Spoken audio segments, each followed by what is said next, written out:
네, 감사합니다. 오늘은 군상 5번째 시간입니다. 사랑 앞에 부러진 칼, 군상 5번째 시간, 사랑 앞에 부러진 칼이라는 제목으로 하나님 말씀 전하도록 하겠습니다. 네, 대만 선교 기간에 이어서 주일 설교가 제 차례더라고요. 네, 이어지고 있어서 오늘 어떤 내용을 전해드릴까 잠시 묵상해봤습니다. 앞에 군상 시리즈 설교를 들으신 분은 아시겠지만 그래서 결국 여러분 압살롬 진영하고 다윗 진영하고 이 대결 구도가 결국 어떻게 끝나는지 참 그 결과가 궁금하실 것 같다라는 생각이 들었습니다. 일단 말씀을 전했던 저도 궁금해서 다시 한번 자세히 읽어보게 됐어요. 그래서 곧 그 결말을 묵상하고 여러분께 공유해드리고 싶은 마음이 들었습니다. 네, 오늘 18장은요, 압살롬 쿠데타에 대한 결론입니다. 그 결론이 등장하고 있어요. 앞서 17장까지의 내용을 잠시 정리해 봅시다. 우리 대만 선교 다녀오시느라 놓치셨던 분들이 분명히 있을 것 같습니다. 간단히 요약하자면 압살롬이 아버지 다윗에게 정권을 물려받기까지 가만히 기다리고 있지 않았습니다. 그는 정변을 일으켜서 아버지를 제거하고 무력으로 권력을 빼앗으려 했습니다. 다윗 왕은 전혀 예상하지 못한 급작스레 일어난 정변인지라 대비가 하나도 되어 있지 않았어요. 그래서 여러분, 그는 수도 예루살렘이 전쟁터가 돼서 불타 없어지는 것을 피하고자 일단 야밤도주를 하게 됩니다. 그 떠나던 길에 사무엘하 15장에서는요 다윗을 돕고자 하는 3명의 좋은 사람들을 만나게 됐고요, 사무엘하 16장은 다윗을 대적하는 이 어려운 상황을 이용해 먹으려는 나쁜 놈들 3명이 등장하게 되었습니다. 여러분, 17장의 내용은 무엇이었습니까? 이 바로 앞장은요, 다윗이 심겨놓은 정보원에 의해서 급히 지금 요단강 나루터에서 건너갈 것이 아니고 그 강을 속히 건너서 안전한 곳으로 숨어 들어야 한다라는 그 전가를 받게 됩니다. 그래서 여러분, 다윗은요 잠을 자야 되는 시간도 아껴서 새벽까지 함께한 군대와 백성들을 데리고 모두 다 요단강을 건너가게 됩니다. 여러분, 이때 다윗 편에 서서 위장 잠입해 있던 모사 후세에 의해 다윗을 치려는 아이도벨의 책략이 버림을 받게 되고요, 후세가 제시한 지연 모병책이 압살롬에게 채택되게 됩니다. 지연 모병책이 뭐였어요, 여러분? 급하게 튀지 마시고, 아시다시피 다윗 왕과 그의 용사들은 다 백전노장이지 않습니까? 전국에 방을 붙여가지고 수많은 군사를 모집한 다음에 폼나게 본인께서, 압살롬께서 직접 총사령관이 되어서 저들을 치러 감이 합당한지 압니다 라고 했던 그 책략을 압살롬은 받아들이게 되었습니다. 이로 인해서 여러분, 다윗은요 도망쳐 다가올 전쟁을 준비할 시간을 참 많이 벌게 됐습니다. 누구 덕분에요? 후세, 그의 편인 후세 덕분에 그렇게 되었습니다. 요단강을 건넌 다윗은요 마하나임이라는 성을 본진 삼아서 거기에 기거하게 됩니다. 그때 급히 도주하느라 미처 챙겨오지 못했던 각종 물자, 군수품도요 그 지역에 사는 다윗의 친구들로부터 때마침 공급받게 되었습니다. 오늘 우리가 읽은 18장 1절은요 그 마하나임이라는 성에서 벌어지고 있는 압살롬 반란군에 맞설 다윗의 전투 조직 편성 과정을 우리에게 세세히 전해주고 있습니다. 1절 보시면, 이에 다윗이 그와 함께한 백성들을 찾아가서 천부장과 백부장을 그들 위에 세우고 다윗이 그의 백성을 보낼새 3분의 1은 요압 휘하에, 3분의 1은 수르야의 아들 요압의 동생 아비새의 휘하에 넘기고 3분의 1은 가드 사람 이때의 휘하에 넘기고 왕이 백성에게 이르되 나도 반드시 너희와 함께 나가리라 하니. 구체적으로 여러분, 다윗군의 편제가 어떻게 구성되었는지 소개하고 있습니다. 일단 3개의 사단으로 나눴대요. 1사단장은 누굽니까? 요압 장군. 2사단장은 요압의 동생인 아비새 장군. 3사단장은 15장에 도망치던 다윗을 돕고자 블레셋에서 망명해서 귀한 사람들로 구성된 병사들을 끌고 왔던 이때 장군이었습니다. 그리고 여러분, 사단장 아래 또 누가 필요합니까? 천부장, 오늘날로 치면 대대장, 그리고 백부장, 오늘날로 치면 중대장들을 각각 세웠다고 합니다. 여기서 다윗 왕이 먼저 이렇게 제안합니다. 나도 반드시 너희와 함께 나가리라. 다윗은 자기의 죄책에서 기인된 이 압살롬의 반란 가운데 강한 책임의식이 있었습니다. 그래서 자신만 안전한 이 성 가운데 남아있는 것이 옳지 않아 보였어요. 그래서 먼저 자신이 총사령관이 되어서 방금 편성된 왕의 군대와 함께 나아가야 한다, 나아가겠다, 이렇게 제안을 합니다. 이때 여러분, 백성들의 반응은 어땠습니까? 3절 보시면 백성들이 이르되 왕은 나가지 마소서. 우리가 도망할지라도 그들은 우리에게 마음을 쓰지 아니할 터이요, 우리가 절반이나 죽을지라도 우리에게 마음을 쓰지 아니할 터이라. 왕은 우리 만명보다 중하시오니 왕은 성읍에 계시다가 우리를 도우심이 좋으니이다. 우리는 이 대목에서 여러분, 백성과 다윗 간 얼마나 끈끈한 신뢰와 진정한 사랑과 진정한 정이 있었는지를 엿볼 수가 있다는 것입니다. 다윗 왕이 자신을 위해 목숨을 걸어야 하는 백성들, 그들이 전투에 나가는 것을 보고 마음이 편치 않았다는 것입니다. 그래서 자원해서 같이 나가겠다고 했어요. 근데 여러분, 반대로 백성들은요, 그런 다윗의 마음을 헤아리고 오히려 다윗 왕의 출정을 만류했다는 것입니다. 왕은 우리 만명의 목숨보다 더 중하시오니 오직 적들이 왕의 목숨만을 주 타겟으로 노릴 것이 분명한데 그 위험한 전투에 왕께서 나가시지 않는 게 저희들을 위해서라도 더 도움이 되겠습니다 라고, 저들은 입으로만 말로만 사랑한 것이 아니고 전심으로 서로를 위해주고 사랑해주고 있었다는 것입니다. 여러분, 세상 조직은 그렇습니다. 회사 내에서나 거래처 직원들을 보면 나를 진심으로 챙겨주고 관심 가져주고 사랑해주는 것 같습니다. 생일날 선물도 보내오고 진급하면 꽃도 보내옵니다. 근데 여러분이 중도 퇴사하게 되어서 그 직책을 내려놓고 나면 그 많던 관심은 온데간데 없이 이내 사라집니다. 그리고 나중에야 깨달아요. 저들은 여러분의 존재를 사랑한 것이 아니라 여러분의 포지션에 관심을 가지고 여러분을 잘 대해주었다는 그 사실을 알게 됩니다. 그리고 여러분, 그 관심과 사랑은요, 이제 내 자리를 대신 차지한 그 누군가에게 가게 된다는 것을 여러분은 깨닫게 된다는 것입니다. 이것이 여러분, 세상 이치다 보니까 세상이 그리 차가워 보일 수가 없다는 것입니다.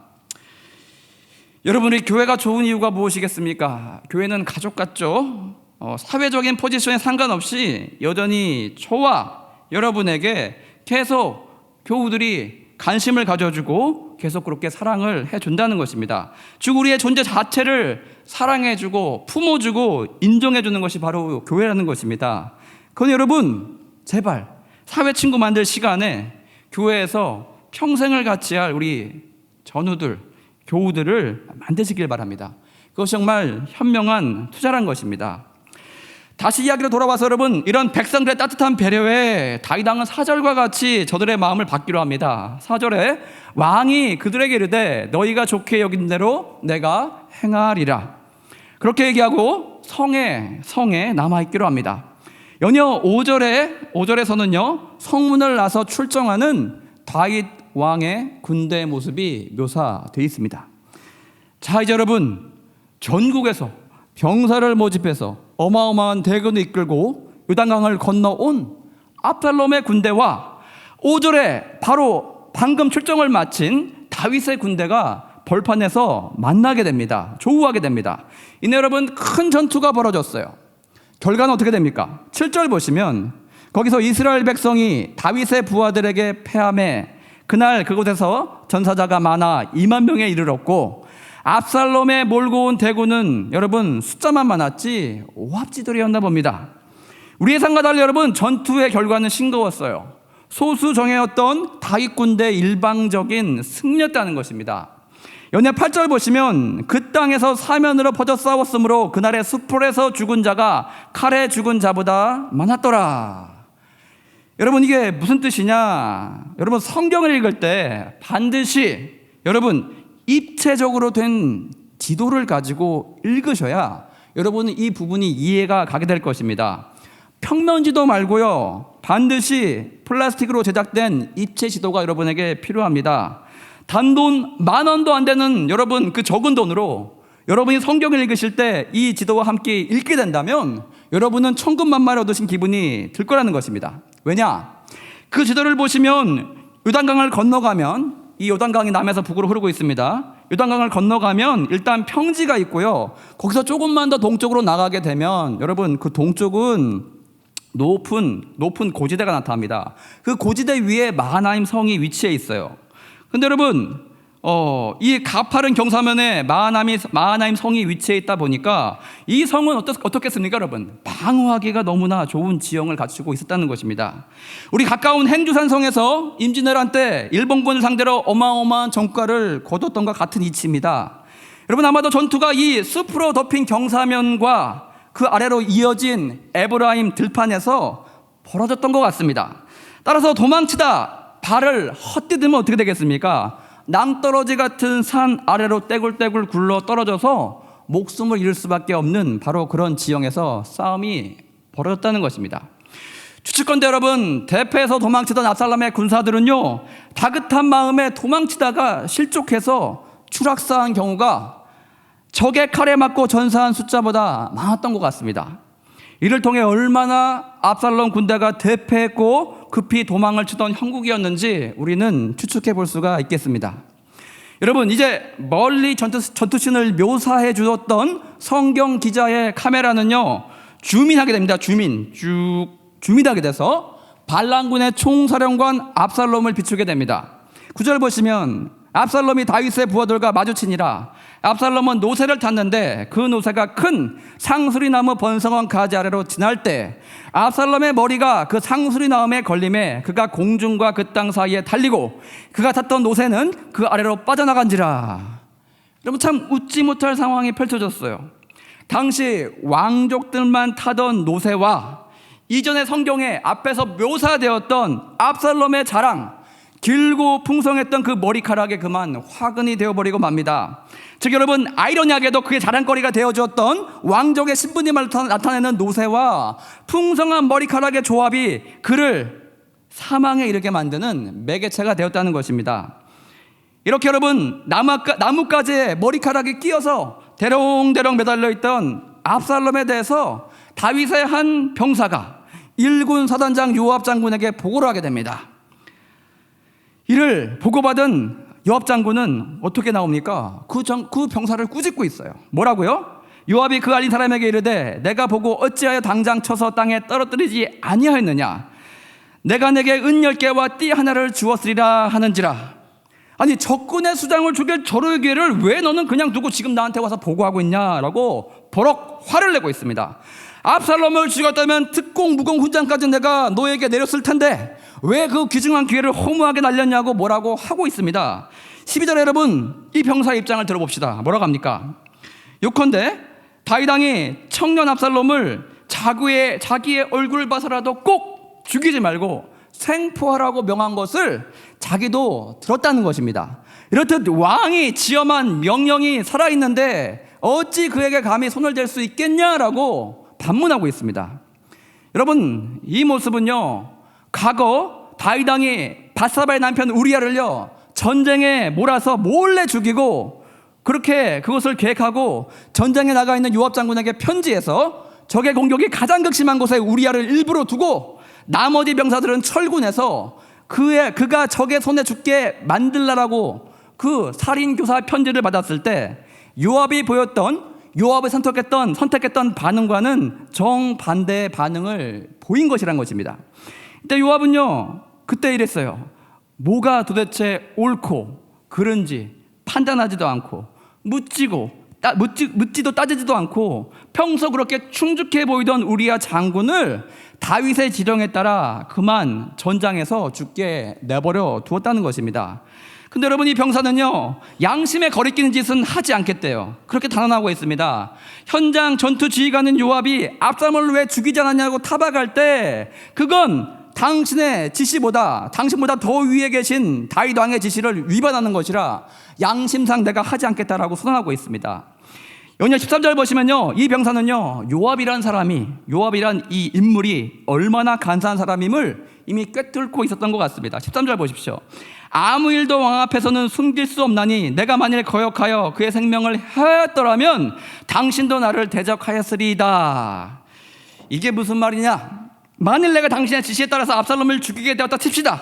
그러면 당신은 다윗 왕 앞에 가서 요압 자신은 왕의 명령을 받들어 압살롬을 자기는 살려주려고 했는데 그만 이 자기의 병사 중 하나가 왕의 명을 까먹었는지 나무에 걸린 압살롬을 살해했다면서 교묘히 그 책임을 자신에게 전가하려고 그 꼼수를 자신에게 부릴 것을 내가 모를 리가 있었겠냐라고 반문하고 있는 것입니다.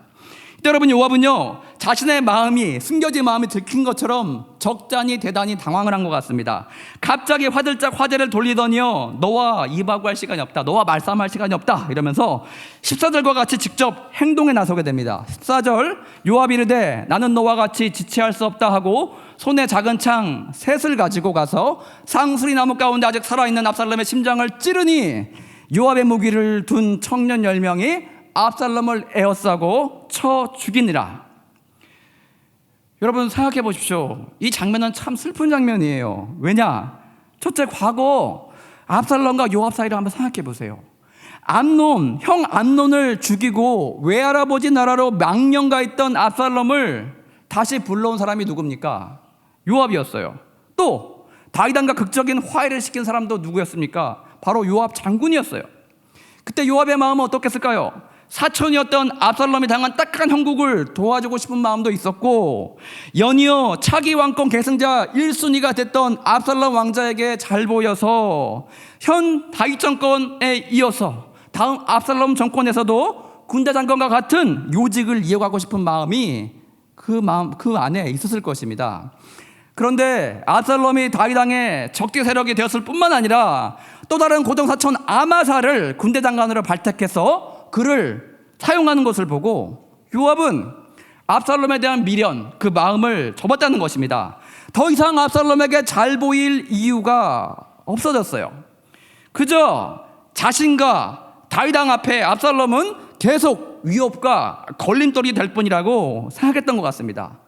그래서 그는 차갑게 돌아섭니다. 과거 맺었던 압살롬과의 살갔던 관계도 다 못내 잊은 채 여전히 살아 뛰고 있던 압살롬의 심장에 단창을 받고 맙니다.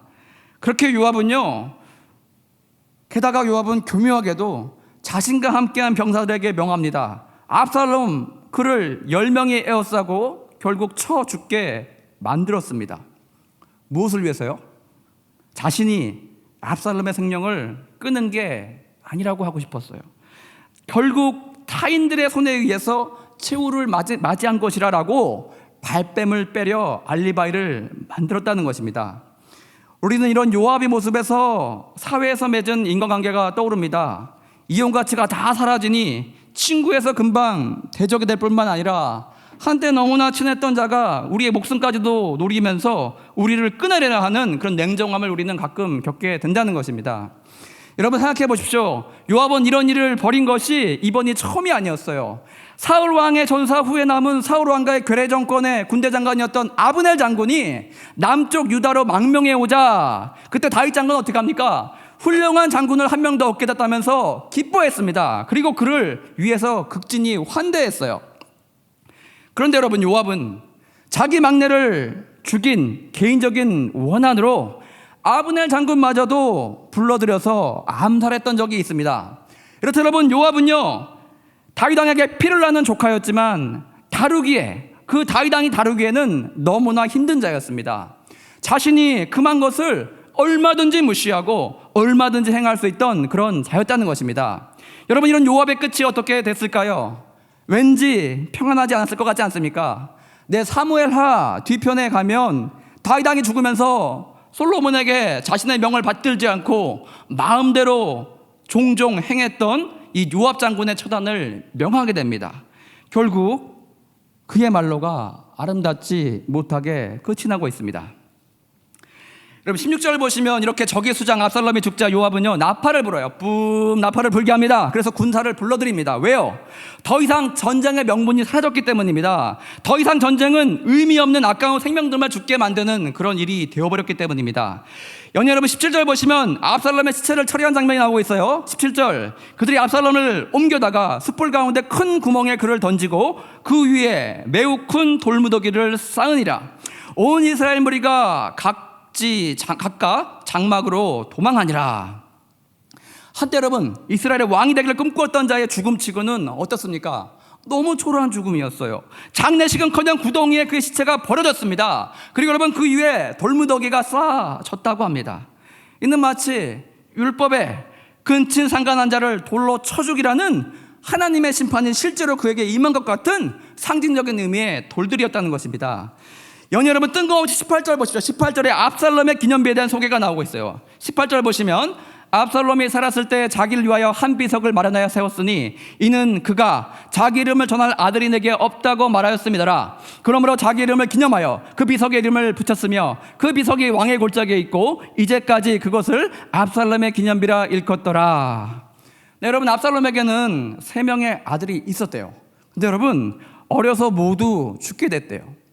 따라서 자신의 대를 이어서 왕이 될 수 있는 사람이 없었다는 것입니다.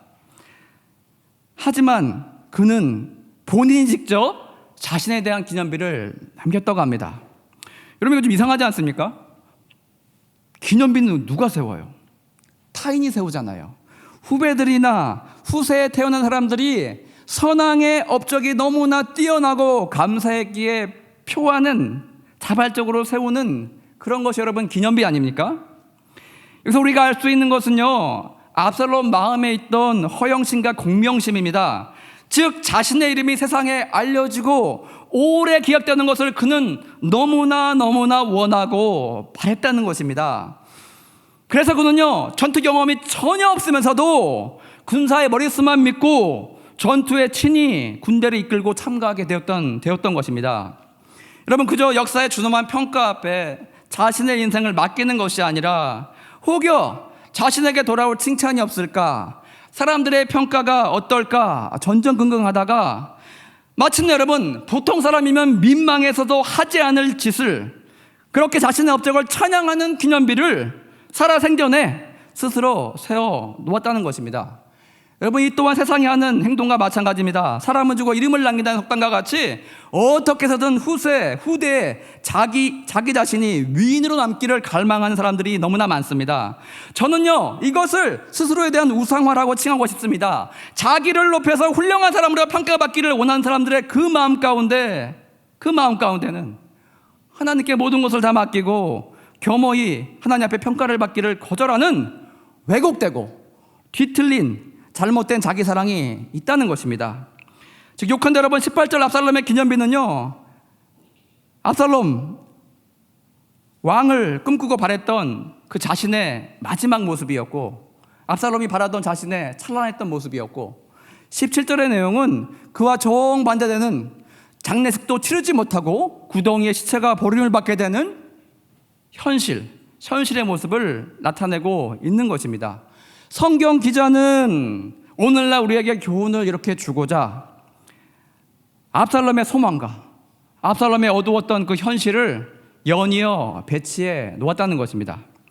자, 여러분, 이제 19절에 30절까지 내용은요, 한마디로 마라톤 전투의 일화가 생각나게 됩니다. 이 승전보를 전함에 있어서 비상연락망 가운데 전달자 역할을 맡았던 젊은 제사장 아히마아스의 이야기가 나오고 있습니다. 그가 요압 장군에게 뭐라고 합니까? 마하나임 성에 있는 다윗 왕에게 이 기쁜 소식을 자기가 직접 달려가서 전하고 싶으니 가게 해달라고 합니다. 근데 여러분, 이상하게 요압 장군이 이를 반대하고 나서요. 왜죠? 그건 바로 승전보와 함께 분명히 압살롬의 전사 소식도 다윗 왕이 물어볼 것이고 그것을 이야기할 수밖에 없게 되기 때문입니다. 만에 하나 다윗 왕이 자신이 신신당부했던 압살롬의 생포가 실패했다는 소식을 듣게 되었을 때 그가 대노하고 그 불똥이 그 소식을 갖고 온 메신저에게 튀어서 그 소식을 갖고 온 자의 목을 벨 수도 있다는 위험이 실제로 존재하고 있었기 때문입니다. 이때 여러분, 요압 장군은 머리를 씁니다. 구스, 즉 지금의 에티오피아에서 귀화해 온 병사를 불러드립니다. 네가 가서 메신저 역할을 하라라고 시킵니다. 아마도 요압은요, 혹시 이 소식을 전했을 때 메신저가 화를 당하게 된다면 그가 아끼는 아히마아스보다 이 민족 출신의 병사가 더 나을 것 같다라는 그런 생각을 한 것 같습니다. 그러나 여러분, 그 구스 병사가 출발한 지 얼마 되지 않아서 아히마아스는 또 요압 장군을 귀찮게 계속 쪼릅니다. 자신들 부디 메신저를 보내서 이 승전보를 꼭 전하게 해달라고 계속 그렇게 종용합니다. 이에 참다 못한 요압은요, 마지못해서 그래 가라라고 전해줍니다. 아마 이미 출발한 지 한참 됐기 때문에 가도 늦을 거라 생각했던 것 같습니다. 자, 이제 여러분, 마라톤 전도에서 승전보를 들고 40.19km를 달려가지고 그 소식을 전하자마자 숨이 가빠 죽은 그리스 병사와 그 병사가 뛰어던 것 같은 달리기가 시작됩니다. 아이마스는 구스 병사보다 늦게 출발했지만 지름길을 알고 있어요. 지름길을 선택해서 다윗강에 있는 마하나임 성에 먼저 도착을 하게 됩니다. 그리고 28절과 같이 기쁜 소식을 전해요. 28절 보십시오. 아이마스가 외쳐 왕께 아뢰되 평강없소서 하고 왕 앞에 얼굴을 땅에 대고 절하며 이르되 왕의 하나님 여호와를 찬양하리로소이다. 그의 손을 들어 내 주 왕을 대적하는 자들을 넘겨주었나이다 하니, 이 승전보에 다윗 왕의 반응은 무엇이었습니까? 너무나 기뻐하면서 혹여 충성된 종들아 너무 잘했구나 칭찬하면서, 혹시 우리 아군 쪽의 피해는 크지 않았냐, 혹시 전투 지휘관 중에 누가 다치거나 전사한 자는 없느냐, 이렇게 묻지 않았다는 것입니다. 그의 즉각 나온 반응은 다음과 같았어요. 곧바로 19절 보시면 왕이 이르되 젊은 압살롬은 잘 있느냐 하니라. 이 질문에 아히마스는요, 요압이 우려했던 바를 눈치 빠르게 이미 알았나 봅니다. 이에 대한 답을 알고 있으면서 피합니다. 29절에 아히마스가 대답하되 요압이 왕의 종 나를 보낼 때 크게 소동하는 것을 보았으나 무슨 일인지 알지 못했나이다 하니, 그는 압살롬의 죽음을 알면서도 일부러 이렇게 모른 척합니다. 이때 먼저 출발했던 구스 병사 출신이 메신저로 도착하게 되고, 이 병사는 아히마스와 동일하게 승전보를 전하고 있습니다. 연이어 다윗 왕이 그토록 알고 싶어하는 압살롬에 관한 생사를 물었을 때 32절 하반절과 같이 대답을 합니다. 구스 사람이 대답하되 내 주 왕의 원수와 일어나서 왕을 대적한 자들은 다 그 청년과 같이 되기를 원하나이다 하니, 이에 압살롬의 사망 소식을 듣게 되자 아버지 압살롬은 어떤 반응을 보이고 있습니까? 33절 보시면 왕이 마음이 아파 문 위층으로 올라가서 우니라. 그가 올라갈 때 말하기를 내 아들 압살롬아, 내 아들 압살롬아, 차라리 내가 너를 대신하여 죽었더라면 압살롬 내 아들아 하였더라. 다윗은 그 수많은 사람들이 보고 있던 자리에서 자기의 슬픈 감정을 주체하지 못하고 그만 울음을 터뜨리고 맙니다.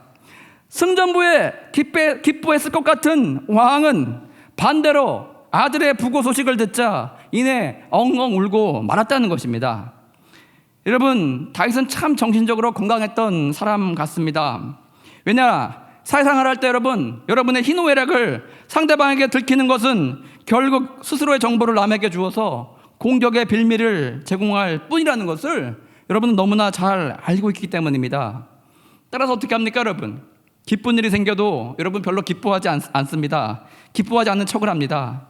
어마어마하게 슬픈 일이 생겨도 여러분 아무런 데미지를 입지 않은 것처럼, 아무렇지도 않은 것처럼 그렇게 행동할 때가 많다는 것입니다. 즉 여러분, 감정의 갑옷을 입고 그렇게 잠재적인 적이 될 가능성이 있는 주변 사람들에게 자신의 속내를 드러내지 않게 된다는 것입니다. 그러나 여러분, 다윗은요, 예수님께서 천국에 합당한 자로 예를 들어 말씀하신 것 같이 어른이었지만 참 어린아이와 같은 심정을 지니고 있었다는 것입니다. 이전에 언약궤가 성에 들어올 때 기뻐서 옷이 벗겨짐을 인지하지 못할 정도로 기쁨을 주체하지 못하고 많은 사람들 앞에 그의 기쁨을 춤을 추면서 표현했습니다. 반대로 지금은 전쟁에 승패와 관계없이 자기의 몸에 난 아들의 죽음에 대해서 펑펑 울며 너무나 슬퍼하고 있었다는 것입니다. 자신을 위해 곳곳에 상처와 얼굴과 손에 피를 묻힌 병사들 앞에서 그는 자신의 솔직한 감정을 숨기지 않고 드러내고 있었다는 것입니다. 왜 그렇게 했습니까? 다윗은요, 압살롬에게 너무나 미안했기 때문이에요. 단순히 이 일을 봤을 때 압살롬의 정권 탈환 야욕이 물거품이 된 사건으로 많은 사람에게 보여질지 모르겠지만 다윗은 잘 알고 있었습니다. 이번 사건이 자신이 과거 밧세바가 범죄한 사건으로 인하여서 하나님께서 자신에게 내리는 징계의 채찍이었던 사실을 그는 잘 인지하고 있었습니다. 따라서 그가 전장에서 도착한 메신저들마다 압살롬의 소식을 먼저 물었던 이유는 행여 혹시나 하나님께서 다윗이 왕좌에서 쫓겨나고 아들에게 지금 이렇게 초라하게 쫓김을 받고 있는 자신의 처지를 불쌍히 여기시고 그 징계의 채찍을 거두시어서 자신의 몸에 난 아들들을 잃는 슬픔을 더 이상 당하지 않게 하실지도 모르겠다는 신랄 같은 희망이 그 마음 가운데 있었기 때문입니다. 다윗은 이미 밧세바와 동침하여 임신했던 그 아이를 잃었습니다. 둘째로 암논 왕자를 잃었습니다. 여기서 하나님의 징계가 멈추기를 그는 간절히 바랬던 것입니다. 그래서 여러분, 그는 압살롬 왕자를 놓고 그놈이 감히 아비에게 발톱을 드러내 아비의 목에 칼을 들이대 잘됐네, 잘됐구나, 하나님의 정인 살아계시구나, 여러분 이렇게 반응할 수 없었다는 것입니다.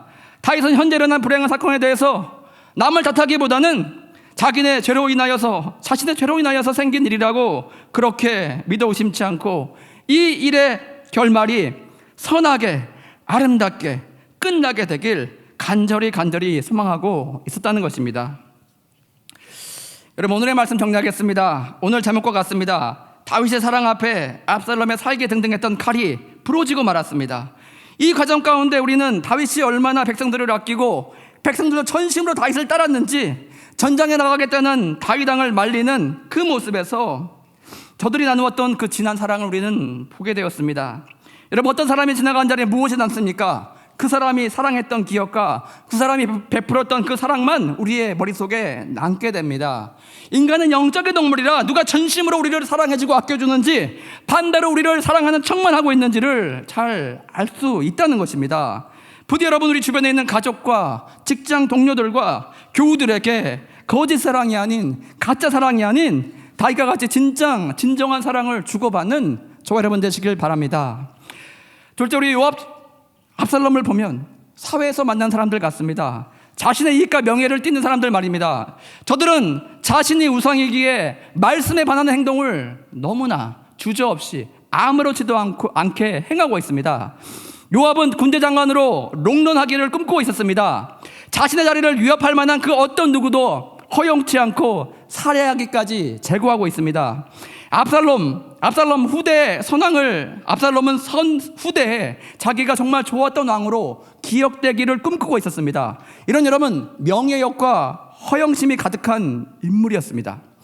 이를 위해서 왕위 계승권자 1위인 암논을 개인적인 원한을 이유로 살해해서 제거했고요, 아버지의 정권을 찬탈하는 쿠데타도 그는 일으켰습니다. 그리고 아버지를 쳐 죽이려는 계획을 옳다 찬성하다가 반대로 하나님의 심판으로 인해서 자신이 들판에서 쳐 죽임을 당하고 기념비는커녕 제대로 된 장례식도 치르지 못하고 한 들판 구덩이 가운데 그의 시체가 버림을 받게 되었다는 것입니다. 여러분, 이렇듯 하나님의 마음을 잘 따르지 않고 자신이 우상이 되어서 자기를 높이려 시도하는 자들, 하나님께서 기뻐하지 않으십니다. 반대로 우리는 하나님 앞에 우리는 그저 무익한 종입니다 고백하고 후대의 평가에 우리가 하나님 앞에 행한 일들을 겸허히 평가받기를 우리는 소망해야 한다는 것입니다. 마지막으로 여러분, 다윗은 가면을 쓰고 살지 않았습니다. 생각해 보십시오. 여러분, 왕보다 더 정치적이어야 되고 왕보다 더 자기의 감정을 감추할 사람이 어디 있겠습니까? 온 국민이 보고 있습니다. 자신의 언행에 대해서 내일 신문기사 일면에 대문짝만하게 기사가 실릴 것입니다. 그런데 여러분, 다윗은요, 어린아이 같은 심령을 지닌 사람이었어요. 다른 사람의 기대에 부응하고자 거짓으로 그렇게 꾸미며 사는 사람이 아니었습니다. 자신의 내면을 타인에게 읽히는 것을 결코 두려워하지 않았습니다. 언약궤를 메고 올 때 그 기쁨을 주체하지 못하고 드러냈던 것과 똑같이 이번에는 압살롬의 죽음 앞에 그의 애끓는 부정을, 그 애끓는 아버지의 사랑을 감추지 못하고 하염없이 울고 울었다는 것입니다. 여러분, 우리 교회 와서까지도 우리의 감정을 감추어야지만 안전하고 평안한 교회 생활이 가능하다면 그 교회는 이미 사회를 너무나 닮아가며 타락해가고 있는 그런 교회라는 것입니다. 그럼 우리 교회가 땅이 아닌 하늘을 닮아가는 우리 공동체 되기를 소망합니다.